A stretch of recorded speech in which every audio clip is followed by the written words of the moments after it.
Oh gosh.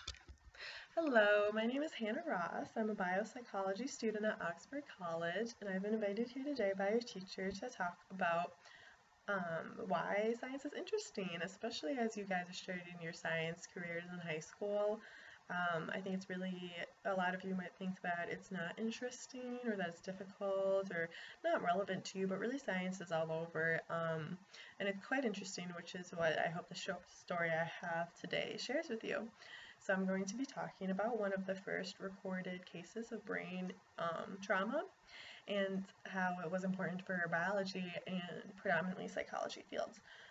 So the story takes place in 1848, and if we can imagine this time, there wasn't a lot of medical advancement. We didn't know a lot about us or the human body, the functions and how it, the shapes and the functions, how they work, and we didn't really know what parts worked together. So yeah, so at this time, also phrenology was quite popular, which is kind of the idea that you can tell certain traits or personalities by the shape of someone's head, or like if there's bumps on it, or crevices, or even the dimensions of your head, that all can relay to you what kind of person you are. So it's obviously pseudoscience, that's not real, but it was legitimately believed at the time. So Phineas Gage, enter Phineas Gage, the main character of our story. He is a foreman of his work group, and him and his crew were working on building a road. His job was to dig holes in a rock or in the ground and fill them with dynamite.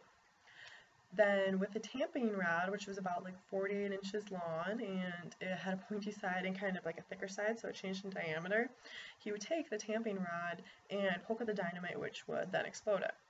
One day he either wasn't paying attention, wasn't ready, it was an accident, I'm not sure, but the dynamite went off and exploded, launching the tamping rod through his head, straight through, out the other side, landed several feet behind him, several yards, in fact, behind him.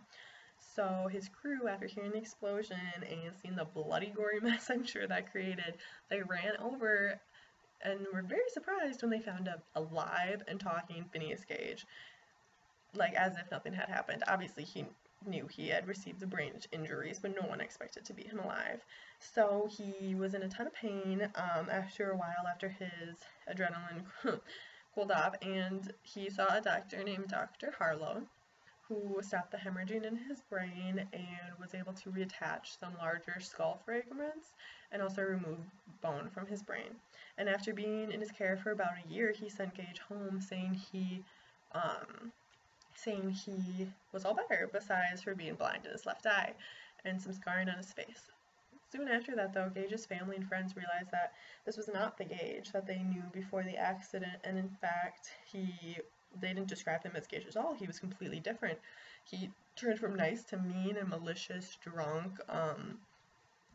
Yeah, so eventually they made the association that the brain injuries he received correlated with his change in personality. We know now that the tamping rod entered underneath his left side, underneath his zygomatic arch, went through the base of his skull, and exited on the left side of the brygma. So it went through his prefrontal cortex, which is right here in the front, and that part of you has to deal with your thinking, your thought process, decision making, emotions, kind of like what people think makes you you. So pretty much what happened was the tamping rod performed a frontal lobotomy on Gage, which really was used, especially at that time, for if someone was crazy or if they went insane. A doctor, through their patient's nose, usually would extract some brain in hopes of curing the patient or making them more easy to manage, because it usually made them very sedated. So anyway, not the point. Gage, this happened to him though when the tamping iron went through his head and he lost all his social inhibitions. So this is what accounted for his change in personality. At the time, this was an insane idea that your brain was not some box in your head, but it actually controlled what you were doing and what you could physically see. People didn't understand that your brain damage to your brain. Why would that damage your personality? Why would that change your personality? But now there was a linkage found between them, that one maybe did control the other. Since then, we have found out so much. we now can label many parts of the brain and say their function, and more than that, we know a lot about the body. So, brain injury cases, people are more likely to survive because we know how to fix them. Um, Anyway, so yes, we know quite a lot now, but we don't know everything. We do know the functions, but why did Gage turn into the person he did after being injured? Why didn't he turn into a nicer person or a more calm person or a smarter person?